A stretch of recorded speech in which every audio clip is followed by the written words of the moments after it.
Bonjour et bienvenue à ce nouveau Café des Lyonnes. Bonjour Marie. Bonjour Alexandra. Alors ce matin, je suis ravie d'accueillir dans les fabuleux locaux de l'Intercontinental Lyon Hôtel-Dieu Marie Goncalves. Vous êtes fraîchement avocate, mais pas que. Vous êtes une championne de trail, puisque en plus vous avez remporté récemment la mythique course Saint-Élion, et vous êtes la première femme à avoir gagné cette course. Alors oui, cette année, du coup, j'ai gagné la Saint-Élion. Je suis la première femme.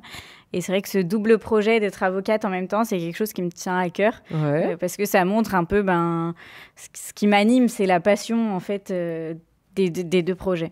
Ah oui, non, mais ça montre un tempérament, parce que gagner la Saint-Élion, c'est 7h30 de course. J'ai mis 7h02. Donc c'est une course de 82 km qui part en général le 1er décembre à 23h30. Donc les conditions sont souvent un peu dantesques. Ah oui, c'est ça, on peut le dire comme ça, c'est ça. C'est voilà, ça. donc alors félicitations au nom de toute l'équipe des Lyonnes quand même, parce que là c'est pas rien comme challenge. Marie, on va parler de votre parcours, on va parler de votre passion pour la course, mais aussi de votre métier, de tout ce que vous faites. Et puis on va parler de la place des femmes dans votre secteur d'activité. Mais d'abord, première question de l'émission, vous la connaissez, est-ce que vous êtes une femme engagée? J'ose vous poser la question. Et ça veut dire quoi pour vous, être engagée? J'essaye d'être une femme engagée. Ouais. Pour moi, être une femme engagée, c'est pas forcément faire des grands discours, mais c'est vraiment défendre ses valeurs, croire vraiment en ses choix et essayer de faire bouger les choses un petit peu à sa manière. Et moi, c'est vrai que je suis dans deux secteurs, le métier d'avocat et le sport, qui sont à l'origine des domaines très masculins. D'accord. Donc, je pense que voilà, j'essaye de faire un peu ma petite place et pas faire bouger les grandes lignes, mais un petit peu. Et des domaines où il faut être très engagé, parce que la profession et la passion, c'est quand même deux secteurs qui nécessitent un engagement particulier. C'est sûr que le métier d'avocat, c'est quand même une profession qui demande de l'engagement. Et le sport, pour réussir, le sport de haut niveau, on est obligé d'être engagé dans ce qu'on fait. Alors, ça vous vient d'où, cette passion pour le sport ? Alors, je pense que c'est mes parents qui m'ont mis toute petite à la course à pied. Alors, j'ai fait plein d'autres sports. J'ai fait beaucoup de planche à voile. Et en fait, la course à pied, c'est vraiment détaché. Et ça a continué. Et j'ai toujours eu cet esprit un peu compétitif, alors de la bonne compétition. Ouais. Et puis voilà, ça a continué et ça a pris de l'ampleur année après année. Donc, et aujourd'hui, ça continue. Et puis alors là, donc cette année, vous êtes donc la première femme à remporter la Saint-Élion. Et c'est une histoire que vous partagez avec votre maman, parce que votre maman, elle a couru cette course. Alors, ma maman l'a couru avec ses copines en relais à 4, qu'elle a gagné, du coup, avec son équipe. Et elle l'a couru, elle, entière. Alors, elle l'a pas gagné, mais elle a fait quand même un beau chrono de 9 heures. Donc C'est une super histoire quand même. Une belle histoire de transmission, maman-fille. Je me souviens être dans la voiture avec mon père à allumer le chauffage parce qu'il faisait froid et à la suivre, à se dire mince, est-ce qu'on l'a loupé? Bon, on va au point d'après. Donc c'est une belle histoire. De votre point de vue, vous nous expliquez comment vous en êtes arrivé à faire et de la course et en même temps ce métier passion d'avocat. Mais de votre point de vue, les femmes aujourd'hui en France, elles sont suffisamment visibles, impliquées dans le débat public, dans la sphère publique? Alors, je pense qu'elles ont les clés en main. Ouais. Après, il faut travailler, je pense qu'elles aient un peu plus confiance en elles, mais on voit, il y a quand même plein de femmes qui arrivent à être justement dans le débat public et à faire bouger les codes. Donc, je pense qu'à mon sens, elles ont tout pour réussir. Cette course, cette quête de la course, cette quête d'aller gagner comme ça, est-ce que c'est une façon de prendre sa place? Est-ce que c'est un message ou c'est juste une passion et vous avez juste envie d'arriver sur la ligne d'arrivée, je sais pas, c'est un challenge contre vous-même? Un peu les deux. Je pense que c'est un petit peu les deux. C'est avant tout la passion. Parce que si j'étais pas passionnée, courir 7 heures le 1er décembre dans la nuit ou faire des études d'avocate qui sont quand même assez longues et exigeantes, je pense que s'il n'y avait pas la passion, ce serait pas possible. En revanche, je pense que c'est aussi pour faire un peu bouger les codes et pour dire on peut faire aussi des études et être sportif de haut niveau. C'est possible, en fait. C'est possible. Alors oui, ça demande une organisation et c'est un quotidien assez dynamique. Mais voilà, si moi, je suis capable, je ne suis pas la plus intelligente, je ne suis pas physiquement la plus forte. Donc finalement, tout le monde est capable de le faire. Ouais, c'est un beau message. Quand vous étiez petite fille, vous vouliez faire ça? Vous vouliez faire de la course à pied ou vous vouliez faire avocate? Vous vouliez faire quoi? Votre rêve de petite fille, c'était quoi? Alors, mes parents diront que mon rêve de petite fille, c'était d'ouvrir une ferme à Paris. Donc, rien à D'accord. Pourquoi à Paris? On ne sait pas. On ne sait pas. Mais non, je pense que j'ai toujours un peu aimé voilà, tout le système un peu juridique. Et je me suis naturellement dirigée vers des études de droit, sans forcément savoir voilà, que j'allais finir avocate. J'ai fait des stages chez des notaires, chez des huissiers et chez des avocats. Et en fait, c'est vraiment au cours de ces stages que j'ai rencontré des femmes, des avocates inspirantes qui m'ont donné, je pense, cette fibre. Le virus, c'est vrai? Donc c'est pas vous n'étiez pas spécialement dans cet univers-là, c'est pas quelque chose que vous connaissiez? Non, d'accord, pas du tout. Personne de ma famille est dans le monde du droit. C'est vraiment au cours de mes stages, tous les étés, j'ai essayé de faire des stages un peu pour découvrir. Bien sûr. Et je pense que ça, c'est très important. Le domaine qui me plaisait et le métier qui me plaisait. Et au final, c'est grâce à ces stages que j'ai vraiment découvert le métier d'avocat. Ok. Et donc vous avez fait, c'est quoi? C'est 4 ans, 5 ans la fac de droit? C'est 5 ans. 5 ans. 5 ans la fac de droit. Après, on fait 1 an de prépa. Et après, 2 ans l'école des avocats. Ah oui, donc c'est quand même assez long. C'est un petit peu long. Et vous vous êtes spécialisée en quoi alors dans ces... Alors moi, je suis spécialisée en droit commercial, droit immobilier et droit du sport, parce que j'ai commencé un master de droit du sport en octobre dernier, au cas où si j'avais un petit peu de temps. Oui, c'est ça. Mais non, c'est toujours par passion. Attendez, vous faites comment? Parce que là, ça veut dire que vous avez des études qui sont déjà qui vous prennent beaucoup de temps. Vous travaillez à côté en même temps, non? C'est ça? Quand vous êtes élève avocat? Alors non, pas encore. Je suis déjà, vous êtes déjà avocate. Vous êtes avocate. Donc c'est passé. Donc c'est passé. Vous travaillez en plus, vous reprenez un autre master. Alors ce qui est bien, c'est que c'est un master qui est à distance. Et c'est un master 2, donc ça correspond à 1 jour et demi par semaine. Donc mais d'accord, mais en plus vous courez, parce qu'il faut vous préparer pour votre course. Un petit peu. et on se disait tout à l'heure en préparant l'émission, c'est quoi? C'est 1h30 à 2 heures de course par jour? Ouais, 1h30 et un petit peu plus le week-end. Vous dormez des fois? Comment vous faites? Alors, le sommeil et la récupération fait partie intégrante en plus du plan d'entraînement. Et ça, c'est très important de prendre justement du temps soit pour se reposer, dormir, et aussi déconnecter, profiter de ses amis, aller boire un verre. Enfin, vous avez le temps de faire tout ça, vous? J'ai une vie plutôt normale. Sociable, avec des amis, de la famille, tout ça.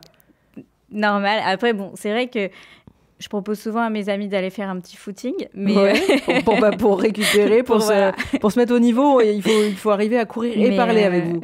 C'est ça. Donc vous êtes prête pour courir pour elle, quoi. Il n'y a pas de... même pas besoin voilà, c'est ça, c'est même pas un entraînement. C'est une belle cause. Ah oui, carrément. Mais c'est quoi votre secret si vous avez un régime de compétiteurs de haut niveau, alors? Je pense que c'est vrai qu'il faut être quand même bien organisé. J'ai pas tellement de temps perdu dans ma semaine. Après, c'est vraiment la passion et je me fixe à chaque fois des objectifs. J'ai des courses, j'ai une préparation qui va durer 2 mois. Mon programme, chaque jour, il est fixé. C'est vraiment cadré et je me suis vraiment rendu compte que les fois où j'avais pas d'objectif, je perds un peu plus de temps parce que y a moins de motivation à avoir une journée vraiment cadrée et organisée. Donc là, on a parlé de votre parcours, de comment vous êtes arrivée à être avocate. Et la passion pour la course, c'est né comment? Il y a eu un déclic? Non, c'est naturel. Je pense que mes parents m'ont mise à la course à pied quand j'avais 7 ans. Alors au début, on saute, on lance, on retrouve les copains. Et en fait, petit à petit, je pense que j'ai bien accroché. J'ai bien aimé les compétitions. J'ai commencé à gagner mes premières compétitions. Et c'était vraiment parti. Donc c'est un fil rouge tout au long de votre vie. C'est ça. Et alors, ça va vous mener où, cette course-là? Parce que vous êtes aussi championne du monde, non? C'est ça? Vous avez dit que vous aviez participé au championnat du monde? Alors, j'ai participé au championnat du monde, c'était en 2023 avec l'équipe de France, à Innsbruck, en Autriche. Et on a été championne du monde par équipe, avec les filles de l'équipe de France. Donc, c'est vrai que c'était une autre dimension, parce que toutes les courses, en général, sont plutôt individuelles. Et là, il y avait vraiment le collectif, l'esprit collectif, à se dire, bon, bah, ok, là, je suis pas bien, mais toutes les minutes, elles vont compter pour le collectif. Et je me bats pour moi, mais je me bats aussi pour le résultat collectif. Et c'est vrai que porter le maillot de l'équipe de France, c'est quand même assez magique. Et ouais, ça a une autre dimension par rapport aux autres courses. Alors, c'est quoi le next step maintenant?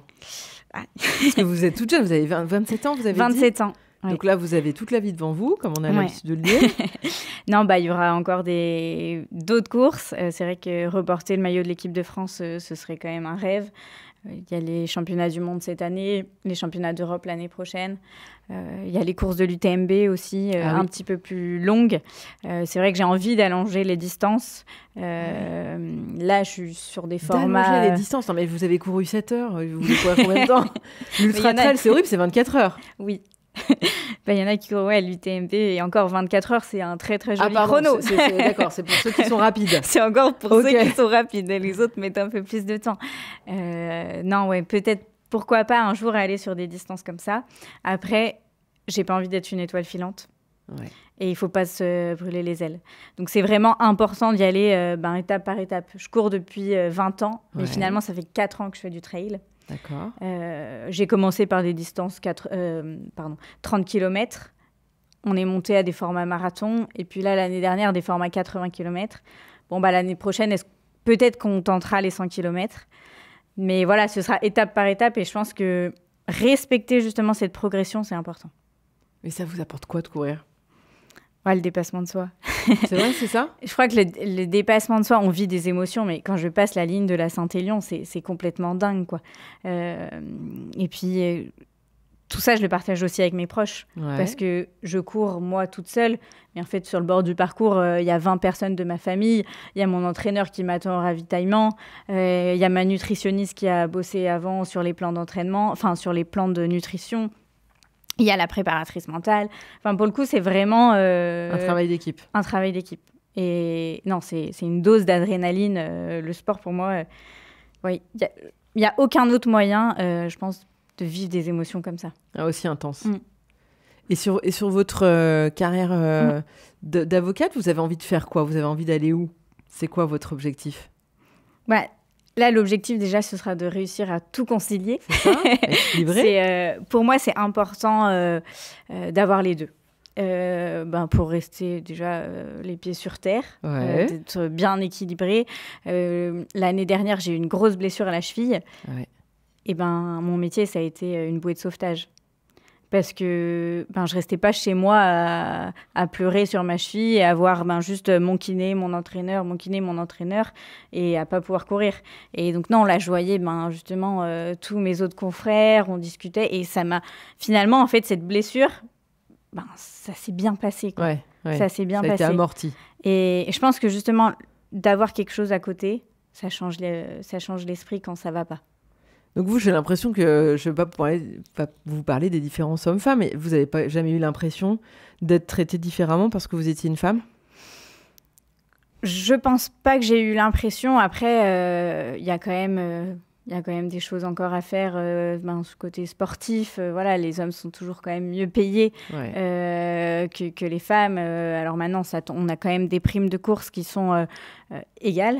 Ça, c'est assez récent. Hein. Voilà, c'est assez récent. Mais même de prendre le départ à côté d'hommes, c'est quand même assez récent. En fait, je crois que c'est autour des années 1972 en fait, que les femmes avaient le droit de courir sur un marathon. Donc, en fait, ça paraît loin. Et en fait, c'est si proche de se dire que...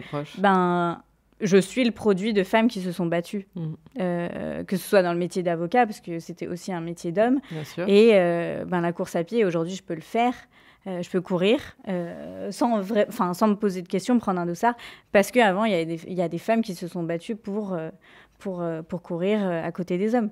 Et vous ressentez de la part du public une différence ou des encouragements particuliers parce que vous êtes une femme? Ou c'est plus un sujet, en fait, vous courez et ça fonctionne, et puis voilà? Alors non, je sens pas de différence au niveau du public. Mais par contre, voilà, on voit très bien que en plus les distances s'allongent, moins il y a de femmes. Ah voilà, d'accord. Le pourcentage de femmes par rapport aux hommes, typiquement sur la Saint-Élion, je sais pas exactement, mais on doit être autour de 20% de femmes. Ah oui, ok. Donc c'est rien, C'est quoi. rien, ouais. Pourtant, aujourd'hui, moi, j'ai l'impression que ça se démocratise quand même beaucoup, le running, la course à pied. Il y a de plus en plus de femmes qui courent. Il y a de plus en plus de femmes. Après, il y a encore une différence entre courir et oser prendre un dossard. Ah, c'est vrai? Je pense que voilà, il y a encore ce step de prendre un dossard et alors je parle pas des longues distances, quoi, parce que sur les longues Oui, ça se distances, prépare. il y a vraiment encore moins de femmes, quoi. Oui, mais parce que ça, du fait, enfin, il faut. Dans le quotidien, voilà, c'est ça. c'est évidemment plus d'heures d'entraînement, donc ça nécessite peut-être de mettre à côté certaines choses. Donc ouais, non, c'est. Mais ça veut dire qu'il n'y a pas plus de sportifs de haut niveau dans la course, parce qu'on voit tous les sports aujourd'hui s'ouvrent, se féminisent énormément. Bien sûr, il y a du retard à rattraper sur le foot, sur le rugby, etc. Mais on sent quand même qu'il y a une impulsion. Et moi, je pensais que sur la course à pied, c'était quand même plutôt déjà le cas. Il y a une impulsion, mais par contre, on est très loin des 50-50 sur une ligne de départ. D'accord. Pourtant, là, pour le coup, physiologiquement, on a moins de différence. Ouais. Après, sans doute dans les performances, peut-être que oui, biologiquement, de fait, les garçons vont peut-être plus vite, ou je sais pas. Alors, plus c'est court, plus il y a quand même une différence. Ouais. Par contre, on se rend compte que plus la distance est longue, Ah, c'est vrai? plus les femmes sont résistantes. Ah, c'est intéressant, ça. Plus les femmes sont résistantes. Et là, on n'est pas à l'abri que sur l'UTMB, un jour, une femme termine première. Bah ouais, on est peut-être déjà... Je suis peut-être assise en face d'elle, d'ailleurs. Je sais pas si c'est moi qui vais gagner devant tous les hommes. Mais non, il y a... Enfin, voilà, plus les distances sont longues, plus les femmes, voilà, elles ont ce côté peut-être résilient qui fait qu'elles vont aller jouer devant. Et puis... on voit les femmes sur une course, elles n'ont pas cet effet popcorn. Elles pètent jamais, en fait, dans la course. Ah oui, ok. Elles restent, elles sont... Voilà, elles restent. Alors que les garçons, eux partent très vite. Et après, par contre, à la fin, c'est plus compliqué. Les femmes, à la fin, elles arrivent quand même encore à trouver de l'énergie pour se relancer. C'est quoi les sujets aujourd'hui des femmes dans le milieu de la compétition de course sportive? C'est d'arriver effectivement à cumuler un job et ce sport de haut niveau, puisque on ne peut pas en vivre, c'est ça? Je veux dire, financièrement, c'est compliqué? Alors, on peut en vivre. Ouais. Il y a de plus en plus de traileuses qui font que ça. D'accord. Après... il y a encore du chemin. Ouais. Et c'est que vraiment certaines qui peuvent en vivre. Beaucoup cumulent justement soit un emploi à mi-temps, mais plus pour se dégager du temps. Et ce n'est pas forcément des métiers, à mon sens, qui les passionnent. Oui. C'est vraiment... c'est alimentaire pour pouvoir c'est plus alimentaire pour nourrir pouvoir, leur passion. Voilà. Ouais. C'est quand même plus ça. Mais vous, c'est différent. Vous avez vraiment envie de... Vous aspirez vraiment à travailler et votre carrière professionnelle et votre carrière de sportif de haut niveau, finalement. Je pense que c'est quand même important d'avoir quelque chose qui nous anime tous les jours. Ouais. Et moi, le jour où j'arrête la course à pied, soit parce que j'aurais fait le tour de la question, ou voilà, je me dis, voilà, j'aurai le métier d'avocat qui me passionne autant que la course à pied. D'accord. Et c'est parfois des fois un piège, en fait, parce que j'aime tellement ça que je me rends pas forcément compte que je travaille. Donc il faut aussi savoir se poser. Mais ouais, c'est passionnant le métier d'avocat. Quel conseil vous auriez envie de partager avec les lionnes qui nous écoutent et qui se disent que oui, elles arriveront jamais à accumuler des choses aussi diverses, ou qui se disent tiens, c'est vrai, moi j'aimerais bien être avocate, ou j'aimerais bien courir à haut niveau. Qu'est-ce que vous avez envie de leur partager? Essayer. Il faut essayer, en fait. Il faut oser. Je pense que c'est vraiment ça. Moi, je suis pas plus intelligente que les autres. Physiquement, j'ai pas forcément plus de capacité non plus. Par contre, je me fixe des objectifs et j'essaye. Si ça passe pas, c'est pas grave. Oui, il faut savoir qu'il faut s'y tenir quand même, parce que c'est pas que les objectifs, c'est que derrière, il faut déployer tout ce qui va avec. Hein. Il faut quand même mettre en face les moyens pour réussir. Après, voilà, il faut oser. Moi, c'est vraiment ce que je me dis, il faut oser bien s'entourer. Oui, vous avez parlé de nutritionniste, vous avez parlé de préparateur mental, donc ça veut dire que vraiment, vous mettez aussi toutes les conditions de votre côté ? C'est sûr que pour courir face à des personnes qui font que ça, moi, j'ai moins de temps qu'elles pour m'entraîner. Donc, on va essayer à côté de réduire un peu les aléas en termes de nutrition. Même si sur des courses longues, il arrive forcément des fois des problèmes. Mais bon, on a juste le plan. Donc non, il faut quand même mettre à côté, oui, je pense, réduire les aléas et mettre tous les moyens de son côté. Mais ouais, si j'avais un conseil, c'est d'oser. D'oser et croire en soi. Et Marie, dernière question de l'émission, si vous aviez une baguette magique, quelles mesures vous prendriez pour que les femmes elles soient plus présentes, plus visibles, plus reconnues dans le débat public ou dans l'espace public ? Je pense qu'on prépare beaucoup notre corps, par exemple, au physique. On fait du sport dès le plus jeune âge, mais on ne prépare pas notre tête. Typiquement, moi, j'ai des consoeurs avec qui je travaille, qui sont brillantes. Je vais les voir, j'ai une question, je n'ai aucun doute sur leur réponse. Mais par contre, elles manquent de confiance en elles. Et ça, en fait, c'est quelque chose qui se travaille.